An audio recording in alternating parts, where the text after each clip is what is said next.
আসসালামু আলাইকুম। কেমন আছেন বন্ধুরা?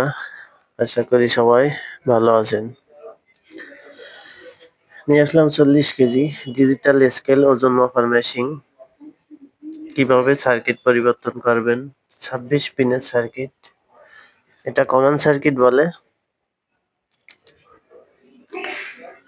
সার্কিটে সমস্যা ছিল, অন হচ্ছিল না। প্লাস সার্কিটটা টোটালি পাল্টা দিয়ে নতুন একটা সার্কিট লাগাই দিলাম। অবশ্যই ভিডিওটা দেখে ভালো লাগলে একটু লাইক, কমেন্ট, শেয়ার করবেন। 365 এর সার্কিট। সার্কিটটার মান মোটামুটি ভালো, খারাপ না।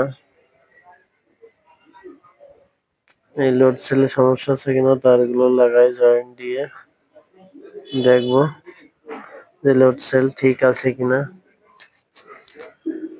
সম্ভবত লোড সেল মনে হয় ঠিক আছে। এই তার লাগাই দিলাম, ক্লিপটা লাগানোর পরে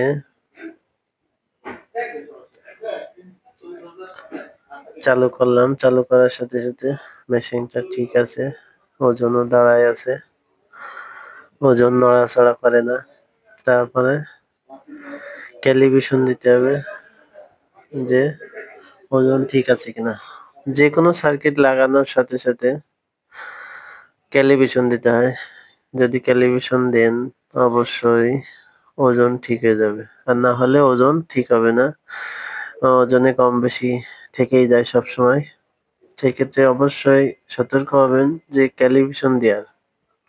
অনেক মিস্ত্রি ভাই আছে যে সার্কিট লাগায় ছেড়ে দেয়, ক্যালিব্রেশন দেয় না, সেক্ষেত্রে ওজনে সমস্যা হয়।